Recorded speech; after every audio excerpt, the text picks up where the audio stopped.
Storytellers, I have a big confession today. It's all a lie. It's all a lie. It's not true, any of it.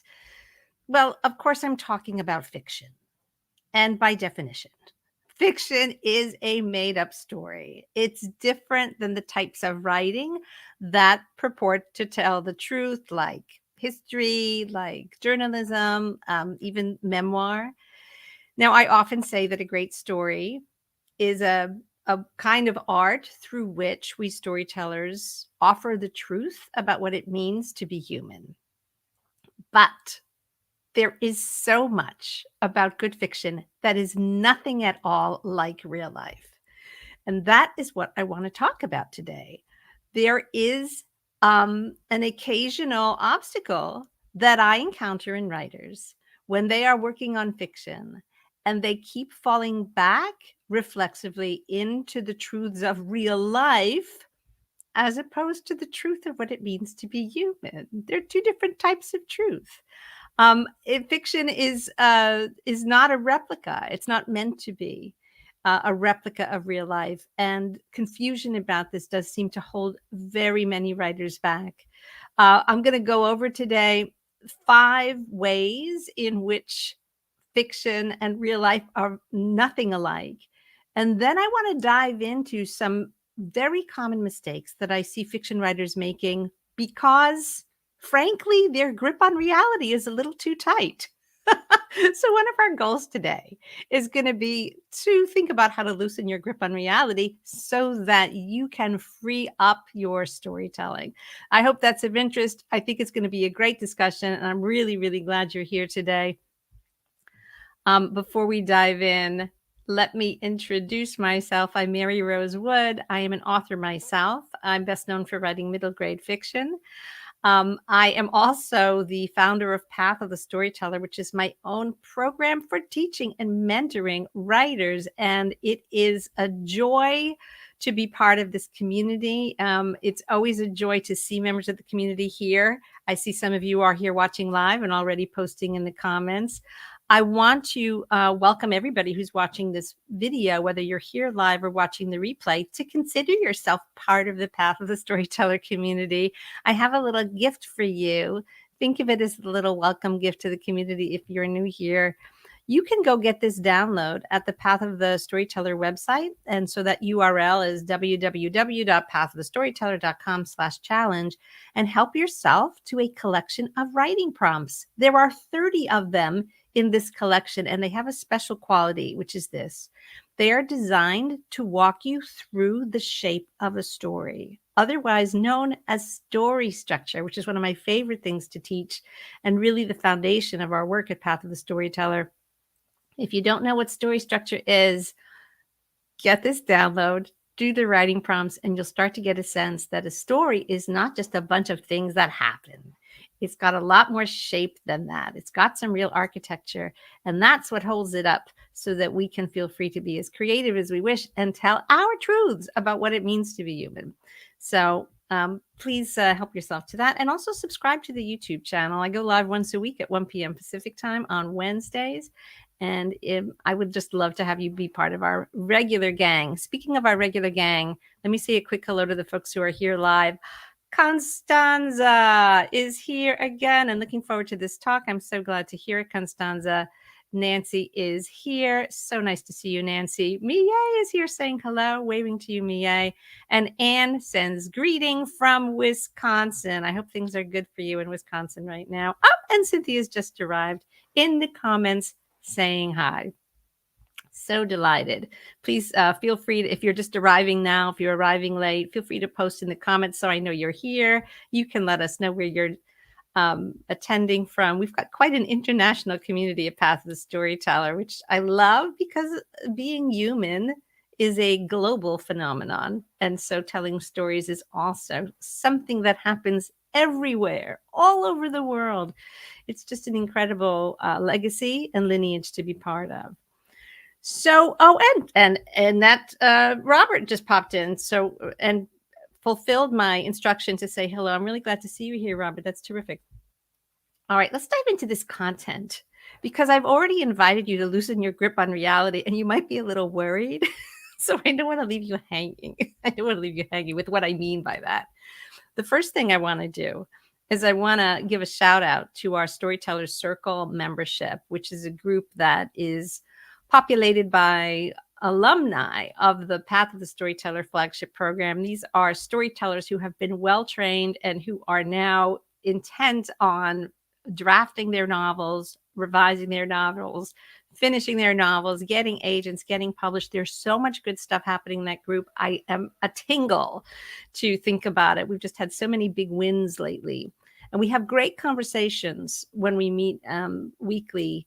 And in a very recent meeting, this idea of story structure in fiction feeling like a lie was raised. And I thought, what a great topic that would be. And the group concurred that we should talk about this on a Wednesday.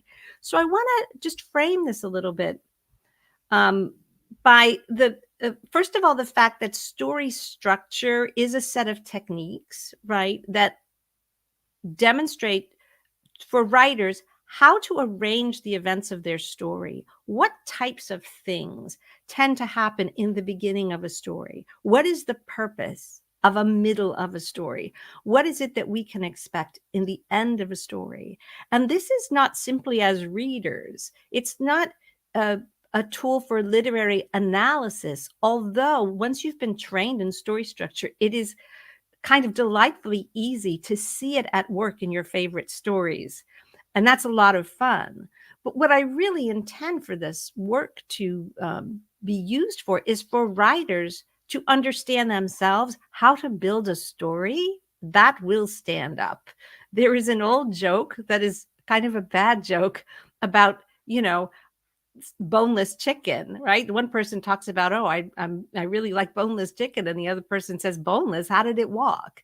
It's a bad joke. I apologize, but it's true of stories as well. If they don't have any bones, if they don't have architecture, if they don't have structure, they actually don't stand up.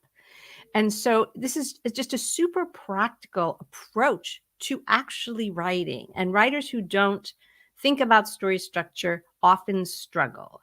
Now, when writers learn about story structure, there's a lot of sense of epiphany sometimes, like, oh, what an interesting concept. This explains so much. It explains why it's been so hard for me to get started with my book. And perhaps it explains why I've had so much trouble finishing things in the past. I was just kind of going along in this undifferentiated state of generating words and events, but I wasn't really thinking about how to build something with them, right? So that's what structure and architecture offer us. And writers get excited because it seems to solve a lot of problems. But here's the thing. When they go from the learning phase to the application phase, when it's time to sit down and work on their own book, it becomes very challenging sometimes for some writers to really put this structural knowledge into practice. There are various reasons for this. Maybe they've got habits of working that go in a more intuitive way, that they're kind of reluctant to let go of, and they're just not sure how to do it. But technique is technique. I mean, if you know what it is, you just literally have to sit down and do it. And one of the big obstacles that crops up is that the writer no longer feels so much like they're writing. It's so different than the way they're used to doing it. And they right away feel how artificial it is, that it's very prescribed. Like, okay, well, this is the beginning. This is the first act. Well, here's a list of things that need to happen in the first act. Well, so what am I doing? Is this paint by numbers? Like, am I just sort of filling in a template of things that need to happen in the first act? It doesn't feel creative. It doesn't feel like writing. And one of the things that gets described to me is that, real life isn't like this. I mean, this isn't how I experience real life. It just feels kind of forced. And these are the types of things that writers will sometimes say, it feels forced. If we ask them to ascribe clear motivations to their characters, because in real life, people don't always have clear motivations, right? Sometimes it feels forced to take characters and make them do stuff, give them like clear actions to perform. And it's true that in real life, people don't always spring into action very readily. We sometimes spend years being indecisive about what we should do, or we have a lot of obstacles about taking actions, even that we sort of know we should take. Um, as a storyteller, you might understand that, well, structure demands that I put obstacles and forces of opposition in the way of my hero. But in real life, this is not what we want.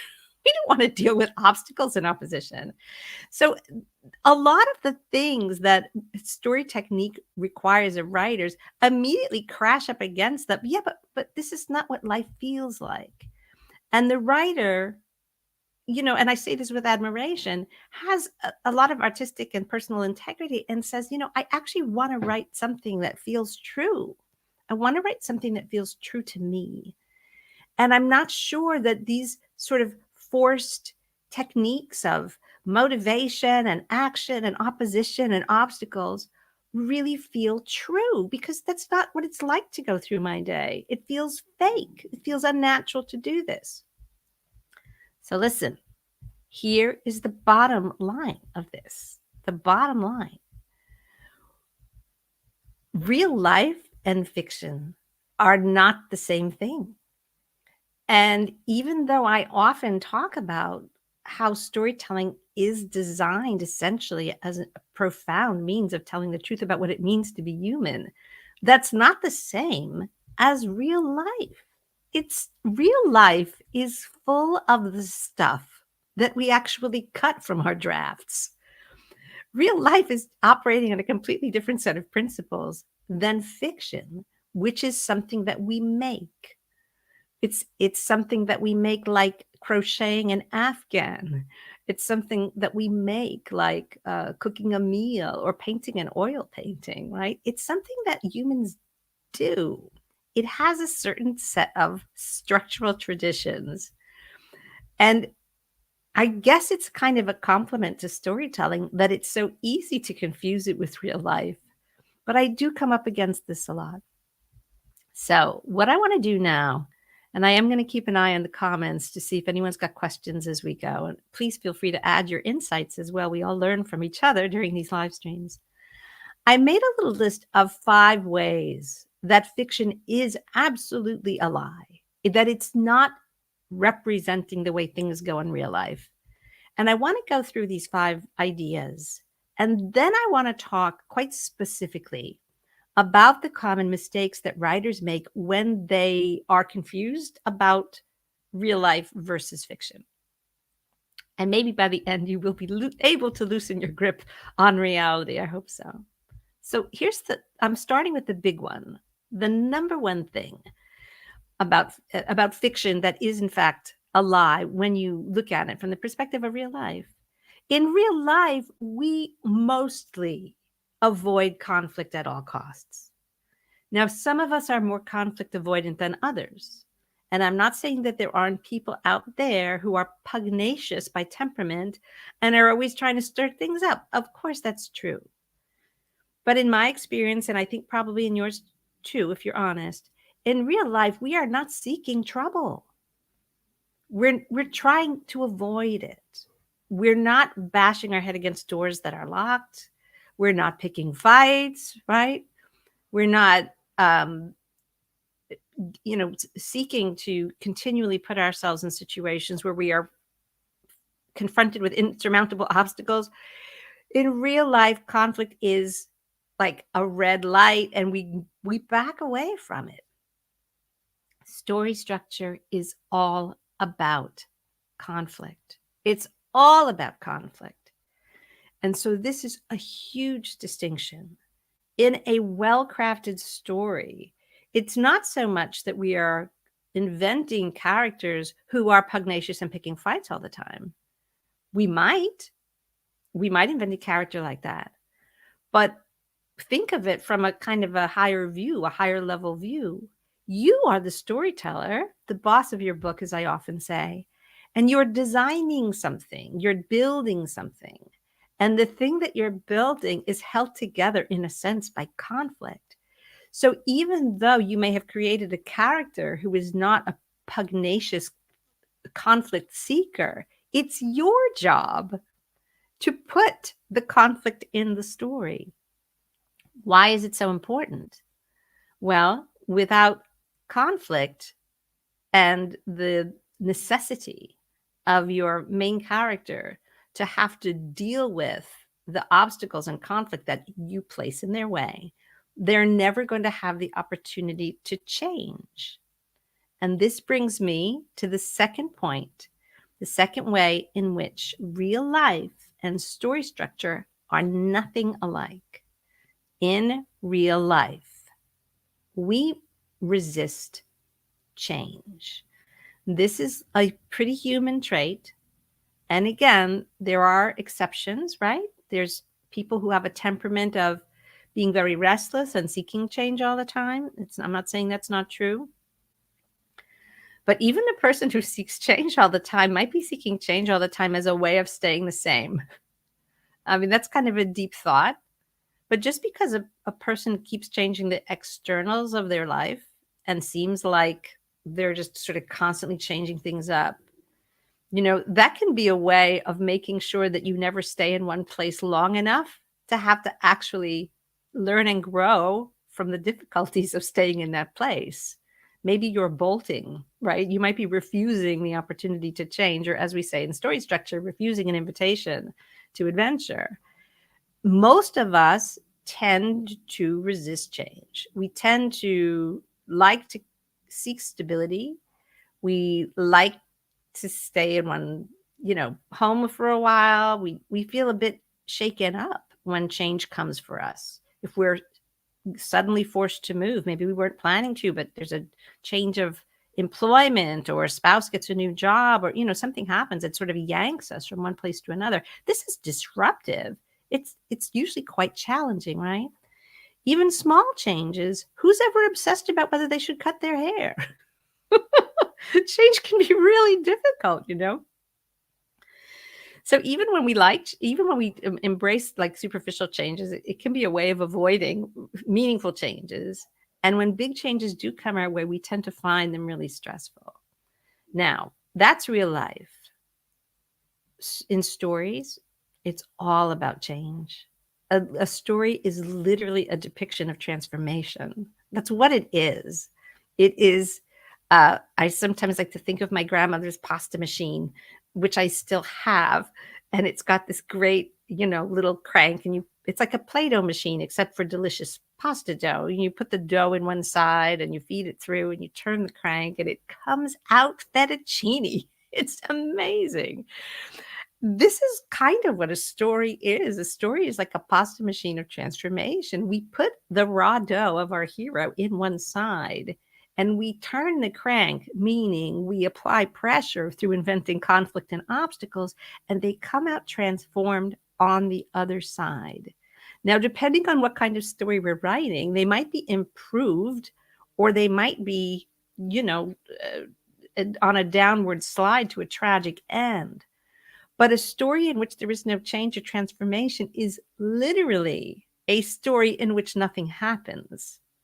And I think we all know as readers that that's not a satisfying story. It doesn't even feel like a story. It doesn't even feel like it. So in real life, we resist change. And yet story structure is all about transformation. I hope I made somebody out there hungry talking about pasta, by the way. Everyone's like, I think I feel like Italian food for dinner tonight. I don't know why. Was it the live stream? Might have been.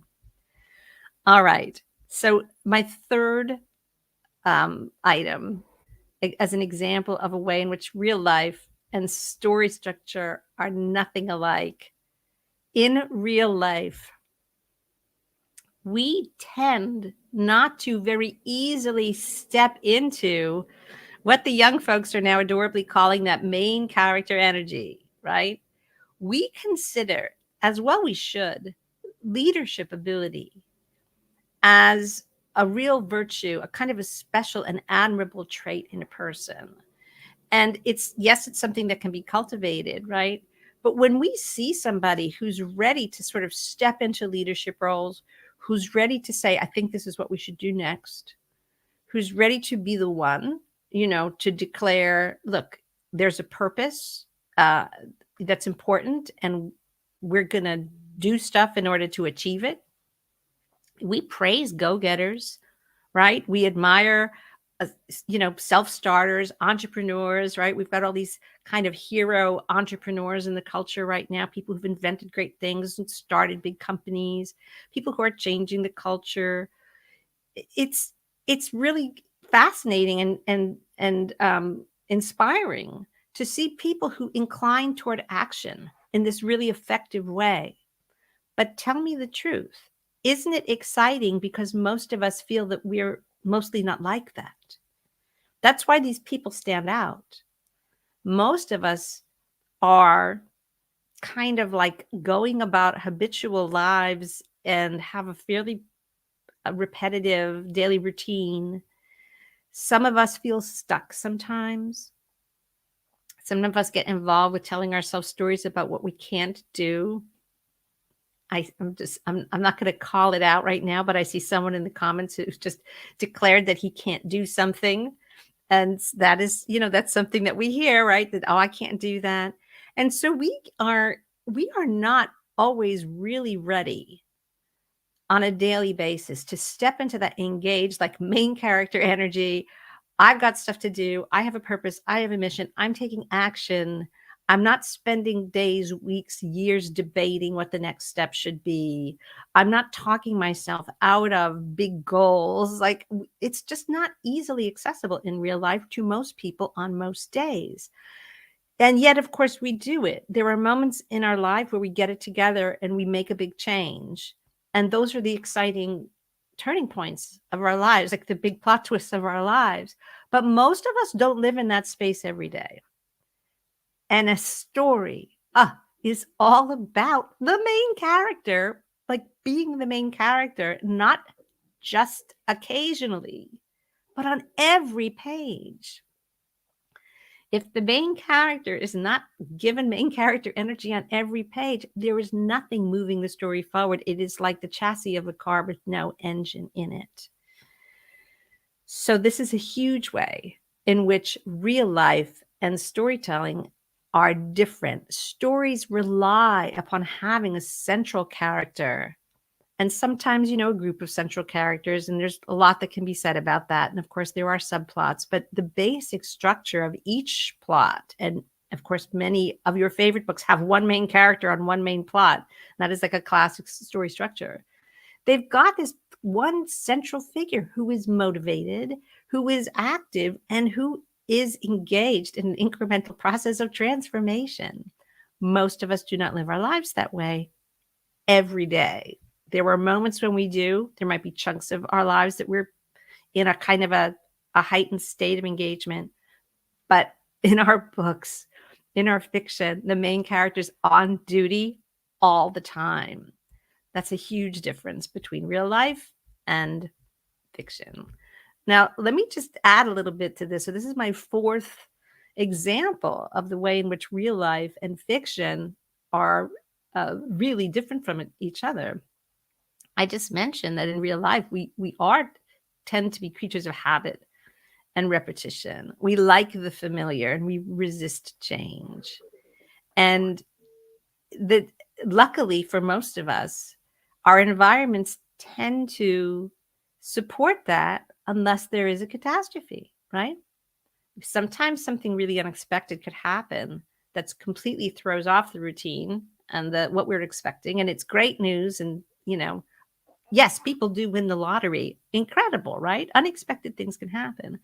And catastrophes can happen. We've just had a couple of days of torrential rain again in Southern California, which is unusual for this area. There have been landslides. People's houses are in danger of like slipping off of cliffs. Like, it's a catastrophe. No one's expecting this to happen. It's not part of the everyday routine, but it happens, right? So we tend to think of our routine as being like the good thing, and unexpected stuff happening, unless it involves a lottery ticket or winning a prize or, meeting the love of your life randomly at a Starbucks. Like, all of these things can happen and it's great, but this is not the everyday. The everyday is pretty predictable. In fiction, do we want predictable? Is that what we want to put on every page for our readers? Predictable? The same thing that happened on the last page and the page before that? Obviously not. In a story, we are constantly seeking to invent stuff that never happened before. It is a kind of a relentless process of inventing the types of things that in our lives are scattered very rarely. In fiction, we want to have that stuff on every page. New ideas, new events, new challenges. We're seeking new stuff all the time in a well-structured story. We're not repeating the same scenes over and over again. In real life, we repeat the same scenes over and over again, but that is not a way to write good fiction. So that's another big difference. And here's the fifth and final thing I want to use as an example of the two ways that real life and fiction are different, and sort of the two realities of these two things. And then I want to talk about how these kind of get converted into mistakes. So hang on with me, because we're going to turn this into a list of mistakes that writers make. The fifth and final thing on my list today is that in real life, there is a tremendous amount of downtime between the big events of our lives. There are these long stretches of stability. There are stretches where not much is changing, right? And then someone goes to college, or then, a career change happens, or then a new relationship starts, or, then a beloved one leaves us. There are big moments in our lives. There's no question. But there tends to be a lot of ordinary stuff filling the time in between. And in fiction, we cut that stuff out. We really only need the scenes where big things happen and move the story forward in fiction and well-structured fiction. And it's a huge difference in the passage of time in real life and in fiction. Time is a different dimension in fiction. It's not the way time goes in real life. So that's my list of 5. I want to take a moment. There's so many great comments here. And I just want to share a couple of them before we move on. These are such great comments. Mie shares, when we were talking about applying what you learn, and she says it's the application phase is a common point of struggle for different kinds of disciplines people practice. That's so true, Mie. That's like a real threshold to cross, isn't it? We can learn something intellectually, right? But then when it comes time to put it into practice, it's like a whole other hurdle to get over. You are quite right. Philip is here, and Philip says, I write historical facts. The greatest stories ever told are true, with real characters that once were breathing the air on our planet. I love reading history. I love visiting historical sites. I love reading historical fiction, and it's very, it's true that there's a lot of thrilling history, right? History is truly thrilling and certainly reveals the truth about what it means to be human. And it's also true that a lot of history is not amply recorded, right? And that we can, in a sense, have to create a story about what we think happened in order to actually write the history of it. Especially the further into the past we go, the more we have to sort of deduce, using, in a sense, story structure skills, sort of deduce what must have happened, the character motivations, right? The big moments of conflict. History has a lot of story structure in it. Now, Nancy shares something that's really relatable. Nancy says, I find maintaining my main character's central role to be exhausting and sometimes feels bored with it. All right, Nancy, hopefully we're going to be able to help you with that today. But I think that's a great insight, that the main character's central role, keeping the main character at the center, can start to feel exhausting to the writer, right? And if you feel bored with it, that's a red flag maybe that there's something repetitive happening, right? So that's something we can talk about as well. And I'm going to just end with Constanza's comment here, and then we'll go back to the talk about the mistakes writers make. So Constanza shares, I love this, Constanza. Maybe we're preparing for change in real life when we write fiction. When our heroes make it, we might too. Oh, that's a great topic for discussion, right?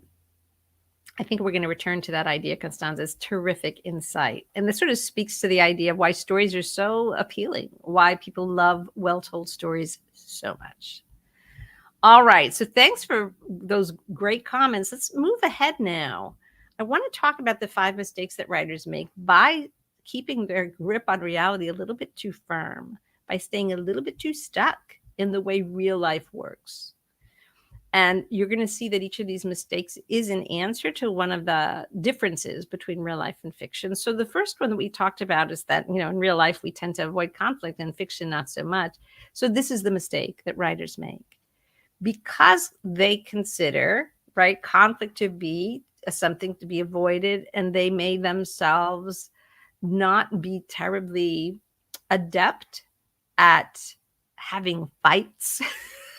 you know, maybe they're just not that adept in like being really assertive in their own lives. Maybe they're just like really gentle people or good negotiators or avoidant of conflict. And there's all kinds of ways people can mitigate their exposure to conflict if they are avoidant of it.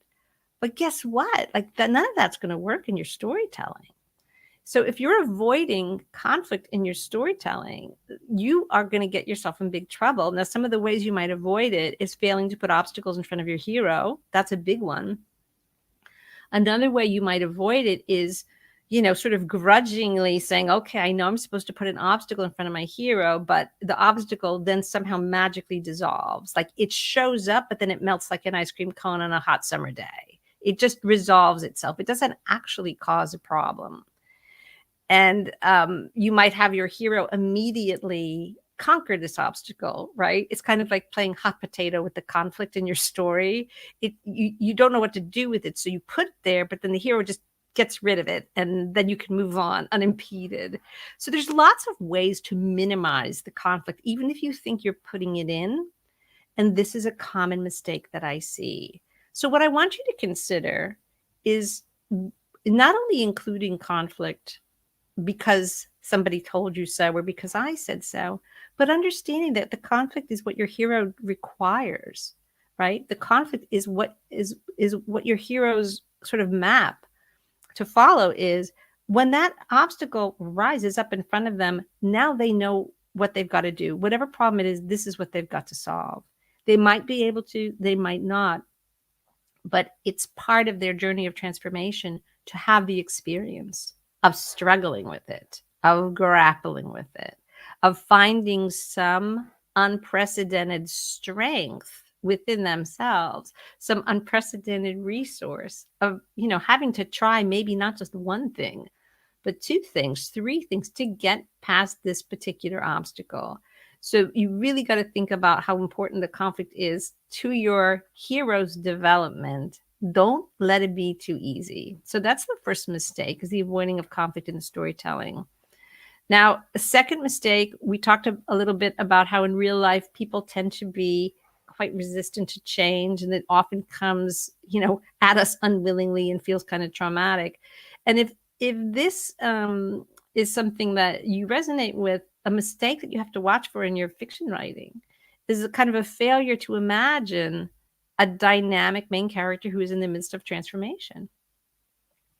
That this feeling of going through a big change seems like such a kind of rare and disturbing thing that you keep your hero static. And instead of putting them like in the pasta machine and turning the crank over and over and over again, you make them be a bit of an observational hero, that you put your hero in the world of the story and maybe you make things happen, but your hero never actually goes through the pasta machine themselves. They end up sort of reporting on it. This is the observing passive hero. It turns up a lot. Your hero is the one that has to change. That means your hero is the one that has to go into the pasta machine, that has to deal with it, And so don't get confused. You're the writer. It's your job to observe the events of the story, which you are inventing, right? But you've got to observe them in such a way that you can depict them for your reader. That's your job. Your hero's job is to go inside the pasta machine. I hope that's clear. And anyone who didn't want pasta before, I'm sorry. Now probably you do. So that's the second thing. The third mistake that I see writers making is that because in real life, we are not stepping into our main character energy, usually without provocation. We don't do it that readily, most of us. The mistake that writers make is that they don't let their main character be the driving force of the narrative. Now, this, I think, connects back to the comment that Nancy left a little earlier, that keeping the main character in the central role of the narrative starts to feel exhausting. Well, it's because it is. It's pretty exhausting to be the hero of a story. Think of the heroes of the stories that you love and think of what they go through. They go through big experiences. They might be physicalized. In a story like The Hobbit, Bilbo Baggins literally goes on a huge journey and has incredible things happen and has to get himself out of all kinds of extreme difficulties and has to rescue his friends. And, it's just one huge thing after another because it's fantasy and everything is sort of externalized. But in a book that has a more psychological journey, you can think of your favorites. I can think of favorites like The Remains of the Day or Jane Eyre, where it's not a fantasy world, and so the big scenes of the story and the big movements and the moments of transformation tend to be more personal, but they're still relentless. There's still so much that happens, right? And so if it feels exhausting, it's because it is. And so you have to ask yourself, well, who's the one who's exhausted? Is your hero exhausted or are you exhausted? Like, are you having trouble? And if you're the one who's exhausted, I want you to ask yourself if what's exhausting you is that your hero is so divided. Is your hero like driving with the parking brake on, if you know what I mean? Have you created a hero who's so kind of mushy in their motivation, who doesn't have a clear enough purpose or mission in the story, that you, the writer, have to keep inventing kind of forced ways to push the hero into the next experience? It's like if you've ever had dogs, I have had dogs, some dogs who are not well trained, if you take them out on a leash, they will pull you, right? And your job is to hold them back because they're so eager to run and chase things and go see the other dogs that they're pulling you. And some dogs are really stubborn and don't want to go on their walks. And those are the dogs that sort of drag behind. Now, ideally, neither one of those things is happening. But when you're the one walking the dog in this case, right? And if you're dragging your hero from scene to scene because they themselves are not eagerly pulling the story forward, I want you to think about ideas like motivation and whether your story structure is including a clear enough mission for your hero that is high stakes, that they actually are pulling ahead, that they are driving the story forward with the strength of their intentions. You shouldn't feel so tired from dragging your hero from scene to scene. So that's just, I hope that's helpful, Nancy.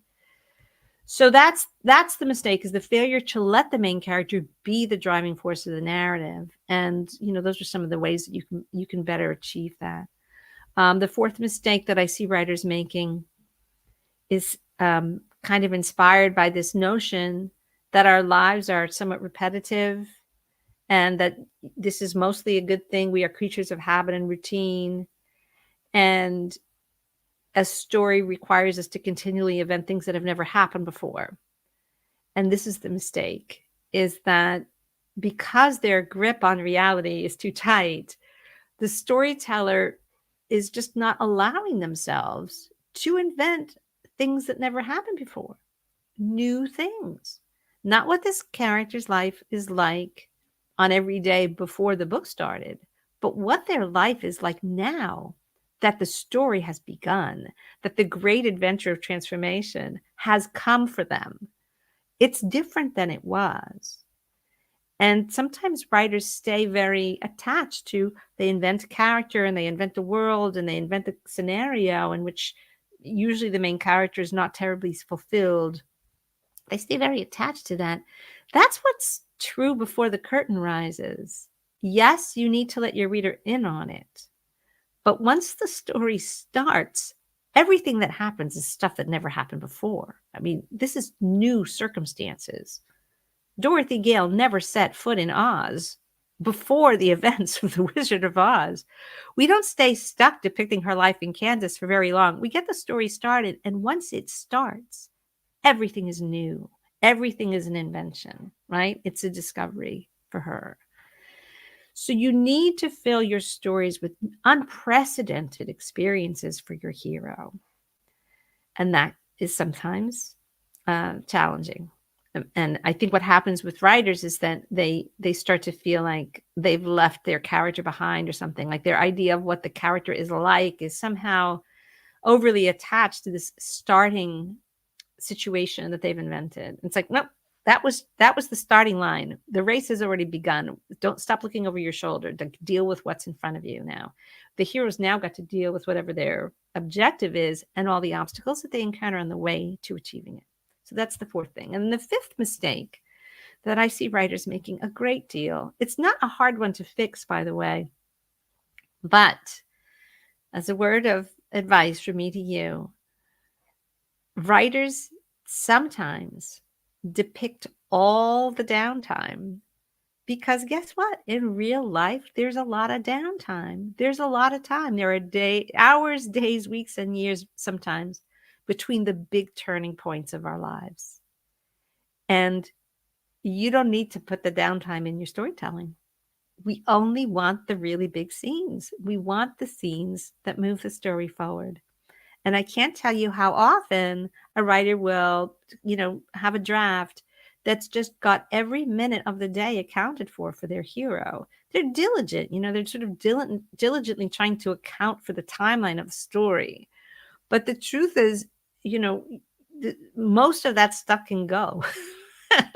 Most of the throat clearing and then she woke up and she brushed her teeth and she chose an outfit. She went to have breakfast and then, this happened and that happened. Like 20 things happened. And then finally we get to the point of the scene, which was, I don't know, Gandalf knocks on the door, and right? Like that's the thing that never happened before. The letter from Hogwarts arrives. The tornado whisks you into Kansas, whatever it is, whatever story you're telling. Let's get to the storytelling. And as you go through your storytelling, just know that this rule will stay in effect. You don't have to depict all of the downtime between the big scenes of storytelling. In fiction, we have this incredible control over the passage of time. Some things we can summarize. Some things from the past that our readers need to know, we can deal with in little summarized flashbacks, or if they're really important, we can go into a real flashback and incorporate a scene from the past. But the truth is it's usually sufficient to summarize in some way the stuff that happened in the past and just let the reader know. And as Tolkien says, give them enough to get on with and then get on with it, right? You don't need to depict all the downtime between the big events of storytelling. You can summarize time. You can summarize hours, days, weeks, and even years. You can in fiction. You don't need to depict the downtime. So those are the 5 mistakes. Now, again, I want to look at the comments. Anne has shared, I find creating 3-dimensional characters who cause conflict or are enemies of the hero to be challenging. I find it takes more energy than creating characters I like. And this is a great observation, and I'm sure other folks can relate to it as well. Our hero can feel very real to us and can be full of motivation and action and stuff. But if you're inventing a character that you think of as the adversary or the villain, it can be more challenging because it's a bigger imaginative leap, right? To invent a character whose worldview and whose motivations may be repellent to you or may be very unlike your own. Whereas often our heroes, we're creating them in some ways as characters who represent what we want represented. You know, we tend to have them be a little bit more akin to the way we see the world. So it's a really good point. Of course, reminder, as the writer, you are above all of it. You are no more your hero than your villain. You are the whole world and everything in it. It's all coming from you. And so it's really important to examine your attachment to the elements of the story and notice if you're feeling very attached to certain elements of your story and a little distant from other elements of the story. It might mean that you're not quite inhabiting the role of the master puppeteer fully. And I tell you, it's great fun to be the master puppeteer. It's one of the great things about writing fiction. So thanks for that comment, Anne.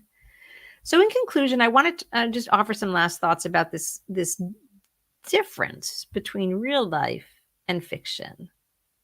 And it has a little bit to do with time. In real life, it might take 80 or 90 years to tell the actual story of a person's real life, right? If you just let the clock tick along, that's the story of somebody's life, you know?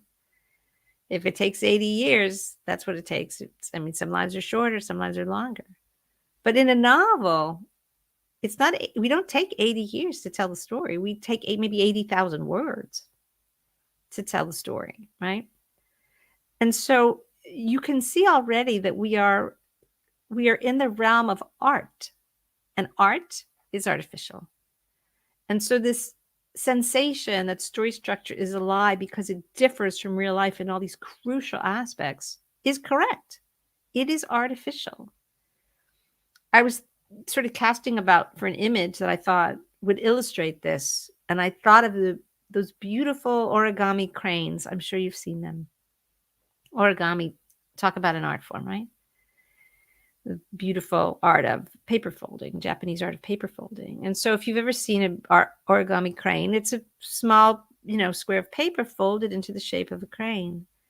And it's absolutely art, but it doesn't actually resemble a real crane. It doesn't resemble the real bird, right? It's not a lie. It's an origami crane is not a lie about what cranes are like. It's art that's trying to capture the truth of the beauty of the crane, right? You would never mistake an origami crane for a real crane, but that doesn't make it a lie. It's expressing a deeper truth. It's expressing something about craneness and about the way people see cranes and how we feel about cranes that an actual bird is not necessarily going to be able to express. Fiction is like this. Fiction is like the origami crane. It is art. It is an abstracted, compressed, artificial thing that we make out of our endless creative impulses. And it does speak to a deeper truth. It's not meant to be the actual crane, right? It's meant to be the origami crane. And what truth is it meant to express? I leave up to you, my dear storytellers, right? Because your well-structured story is going to say something about what you have to say about what it means to be human. And it's true that we're all driven by similar things. And I've talked on this channel before about Maslow's pyramid of needs, which is a very useful kind of shorthand for thinking about this. We're all driven by the need for survival, the need for love and connection. We want to feel that we belong and have a place in society. We want to fulfill our potential. We want to leave a legacy. We're all driven by these things. But what you have to say about that is what you have to say about it. That's your voice as an artist, right? That's, even though we have all these things in common, you have your own offering about your insights about those things. And that's what your stories are going to express. And there's one last thing I want to say before we wrap up today about this idea of real life and fiction. Now, writers have told me sometimes that their real lives are too boring and uninteresting for them to write great fiction. They recognize, that their real life doesn't seem like like it would make a great novel. Some people feel their lives would. Great, that's wonderful for them. But I'll have a lot of writers come to me and say, I'm worried that I'm just not interesting enough to write great fiction, to write a really, really great story. And I hope that one of the things that you can take from today's talk is that that doesn't matter. It doesn't matter at all, because real life and fiction are two different pursuits. Now, there is a quote by the French writer Gustave Flaubert, which I imagine is familiar to many of you, but if you've never heard it before, I'm going to share it now. And the quote is this: "Be regular and orderly in your life so that you may be violent and original in your work." So even Flaubert reminds us that we don't have to be the main character of a rollicking life and death tale ourselves in order to write such a tale. In fact, what we need is to be good writers, to understand story structure so that we can deliver what we have to say in a way that really impacts our readers beautifully and that communicates what we have to say about the truth of what it means to be human. But the truth of your everyday life is not the stuff of your art, right? It's really what you have to say about the truth of being human that will fill your stories. And we're all human, so you are amply well equipped to have something to say about that. All right, my dear storytellers, that's what I have for you today. I hope this talk was of benefit. I thank you so much for your participation. If this is your first time watching here, if you're watching the replay and you're not subscribed to the YouTube channel, I hope that you will subscribe. And if this content was interesting to you, would you please give it a thumbs up? It's very, very helpful to me if you do. And if you're now sort of wondering about getting a hold of the downloadable workbook that's filled with 30 writing prompts that are going to lead you through story structure, let me just show that link again, and I'll also post it in the comments below. Just go to www.pathofthestoryteller.com/challenge and you can get this download, and it will really help you brainstorm not everyday life. You know how to do everyday life. You've got one, but it'll lead you to the kinds of scenes that are in fact those scenes that move a story forward. That's what these writing prompts are designed to kind of nudge you to do. I think it's super helpful, especially if the idea of story structure is still like new to you or a little unclear. So please, just go. It's a freebie. You just have to put your email address in and it will be emailed to you. All right. My dear storytellers, thanks so much for being here today. I enjoyed this talk. It was fun to think about. Thank you for my Storyteller Circle members who helped me be inspired to talk about this topic. That conversation, I'm sure, will continue. Happy writing, everyone. I look forward to seeing you next week. And until then, I hope your real life is sweet as pie. And maybe your storytelling is full of conflict. Maybe it's violent and original, as Flaubert suggests. It's okay for both of those things to be true. And I look forward to hearing how it goes for you. Thanks for coming today. I'll see you next time.